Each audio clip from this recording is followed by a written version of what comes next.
Shocking lion attack in Thailand. Illegal pet lion escapes in Thailand.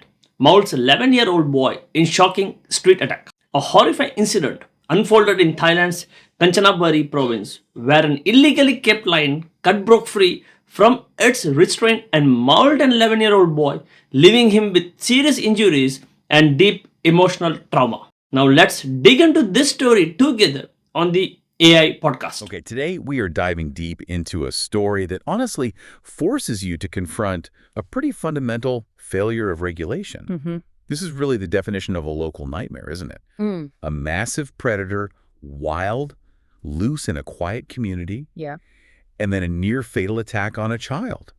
We're talking about an incident in Thailand. That's right. And it just highlights this incredible, inherent danger of exotic pet ownership. Even when it's technically legal. And what's fascinating and frankly terrifying here is that contrast, isn't it, between the event itself and, well, the legal side of things. Right. We're looking specifically at Kanchanaburi province. This is where a 1-year-old lioness named Mahaesee escaped her enclosure. A 1-year-old, already that dangerous. Oh, absolutely. And she mauled an 11-year-old boy, shockingly. But the systemic failure, it isn't just that she got out. No. It's that locals apparently knew this kind of thing. This exact situation had happened before. Okay, see, that's the tension we really need to hold on to for you, the listener. We're going to unpack the timeline of this attack, which is, well, terrifying. It is. We have to celebrate the unbelievable bravery of a neighbor who literally wrestled this big cat away. Incredible story there. And then explore this legal paradox. How does an attack like this, near fatal, result in a maximum penalty that's just over 1,000 pounds? Yeah, it's hard to reconcile. So our goal here is to connect that trauma, the very real human cost, to what looks like a legal loophole, all in one narrative. Okay. So let's set the scene. It's the evening of October 4th, about 9:15 p.m. Great evening. Yeah, and security cameras, they capture the moment the horror starts. This young lioness, Mahaesee, she apparently snapped or slipped her chain. She just broke free. And suddenly she's loose. Wandering down a residential street, you can imagine the panic. Absolute panic. And that's when 11-year-old Arthit Nueangnui encounters her. Right. He was just out playing with friends, like any kid would be. Yeah. When the lioness appeared, he tried to run, obviously, but she's too fast. The animal lunged, knocked him violently down, and then began clawing and biting his side. I mean, this wasn't a quick nip. This was a sustained, brutal attack. And here's where this kid's survival instinct it kicks in. Yeah. And it's really incredible for someone that age. Truly. Arthit survived this by making a split-second decision. His mother, Lake, she shared his words later, and they're just chillingly insightful. What did he say? He said, "The tiger bit me. It pushed me backwards and knocked me to the ground.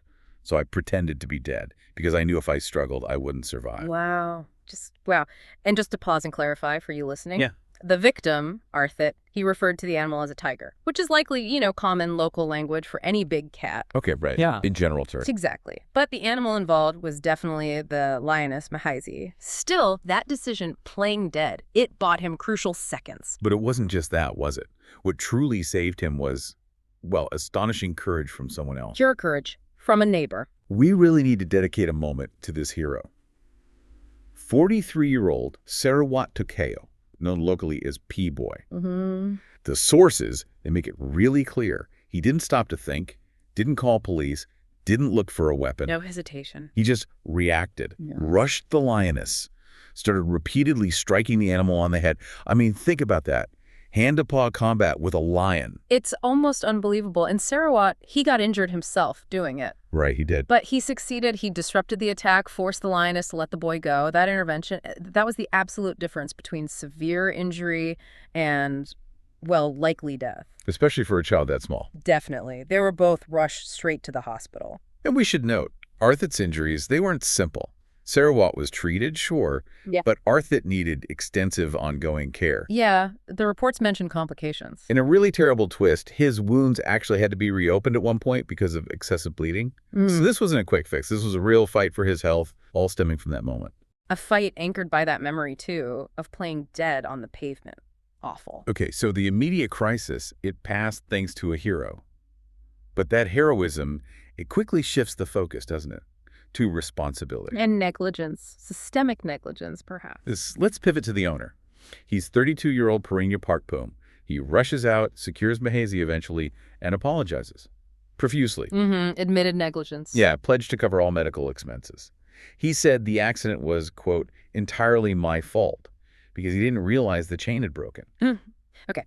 The owner's apology, it's necessary. Of course it is. Sure. But it quickly loses some weight when you dig into the facts on the ground. This wasn't just a one-off accident. The element of prior negligence is brought up almost immediately by the locals and by Sarawat Tokeo, the hero neighbor. What did he say? Sarawat was quoted saying, "This isn't the first time the lion has escaped. It's happened twice before." Wait, hold on. Twice before.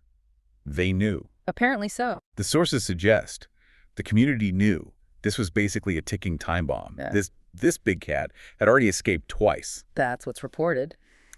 Does the source material say anything about why authorities didn't step in before this, before a child got mauled, given that history? Well, the sources suggest that while the community was definitely on edge, maybe they hadn't, managed to push the authorities hard enough, not enough to get the animal removed permanently before this. Right. But this history of escape, this clear pattern of, let's say, insufficient security, that's exactly why the authorities couldn't just accept the owner's excuse about a broken chain being a freak accident. Okay, so it wasn't a freak accident if it keeps happening. Precisely. And this systemic laxity, it led directly to the official intervention the very next day. Which was the DNP arriving, the Department of National Parks, Wildlife, and Plant Conservation. That's them. They came in, tranquilized the lioness, took her away for vet checks. Standard procedure in that sense. But the real story then becomes, okay, what happens legally to the owner? Exactly.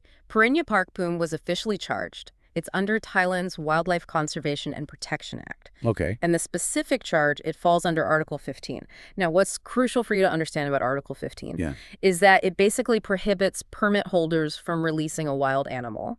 And that includes release due to negligence, like, say, a broken chain if you haven't maintained it properly. Okay, so negligence counts as releasing. Makes sense. And now we get to that legal paradox, the bit that just leaps out from the source material. Okay. What is the maximum consequence for this repeated negligence, nearly costing a child his life? Right. The maximum penalty under this specific charge, it's up to 50,000 baht in fines. 50,000 baht. Okay, what's that in? And 6 months in prison, max. Yeah. The fine, well, when you convert it, we're talking roughly 1,150 pounds. 1,150 pounds.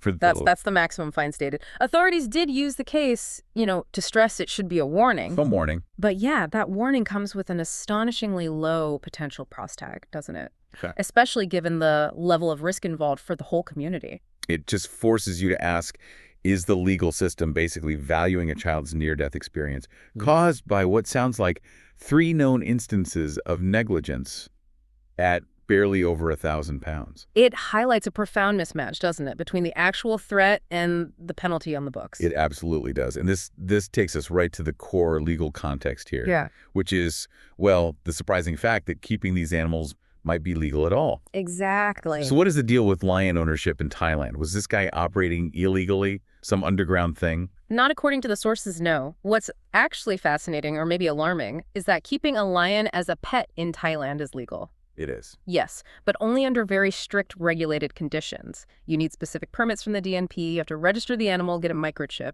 Okay. And owners must supposedly adhere rigorously to safety regulations. But this incident just throws that into sharp relief, right? How so? Having the permit means absolutely nothing if the safety protocols aren't actually followed, if they're constantly failing. And 3 escapes. Well, that's evidence of constant failure. So the rules exist on paper, sure. But the enforcement, or maybe the deterrent effect, it's clearly lacking if the maximum fine is that low. Seems that way. Meanwhile, while all this legal stuff churns on fines, maybe bail's the deepest cost, the most complex one, that's being paid by the victim and his family. Yeah. And that's where we really need to turn our focus now. Absolutely. The physical scars, hopefully they'll heal over time. But the psychological toll. That's profound. Arthit is understandably deeply traumatized. His mother, Lick, she shared that he just can't sleep through the night. Oh, that's awful. She has to sleep right beside him every night just to offer some comfort. That's the quiet consequence, isn't it? Living next door to a wild predator that got loose, the feeling of safety for that child is just gone. Yeah. Irrevocably shattered. Totally. And Lick, she had to go as far as turning off the TV in the hospital room because Arthit was getting so distressed seeing the CCTV footage. of his own attack being replayed constantly on the news. Oh my God, he can't escape it, even on screen. Exactly. That detail, it really brings the trauma home, doesn't it? Right. It's not just the physical injury he remembers or fears, it's the memory of that power, the animal's power, and his own vulnerability. Yeah. Len expressed, immense relief that Mahaesee, the lioness, has finally been removed, but that relief, it's constantly mixed with this lingering visceral fear. She must replay it in her head constantly how close they came. She said as much, emphasized her focus is now totally on her son's full recovery, but she juxtaposes that relief with this constant thought that if the lion had bitten his chest just slightly differently instead of his side, given how small he is, it would have been instantly fatal. That's her fear. It was pure luck, really, that saved him. Millimeters, maybe?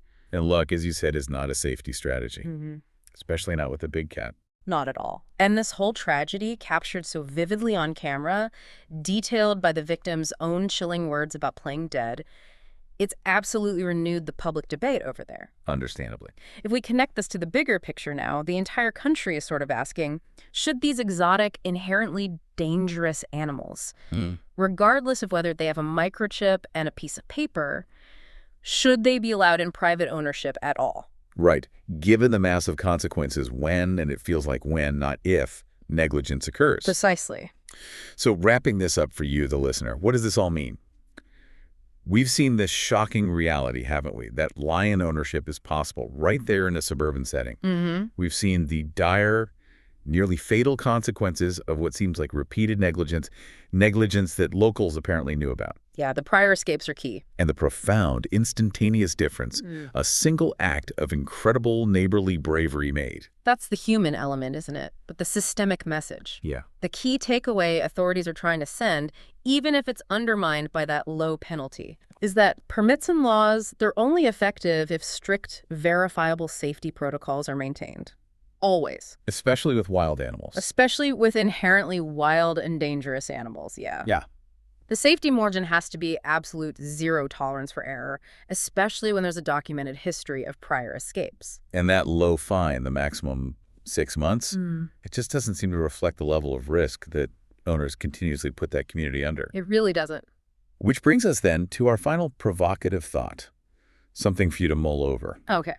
Given the extreme trauma here, given the documented history of escape, and the fact that the maximum fine for this near-fatal injury is only about 11,150 pounds, what kind of systemic checks should actually be required to ensure safety compliance goes way beyond just a simple permit that maybe isn't checked up on enough? Right. And maybe ask yourself, if the penalty for 3 known instances of negligence leading to a near-fatal mauling is potentially so low, how does the system truly deter the next owner from taking that same catastrophic risk? What really changes? Well, this is a very sad story. Okay, one question for you. Should Thailand and other countries completely ban private ownership of lions and other wild predators? Don't forget to comment it. Thanks.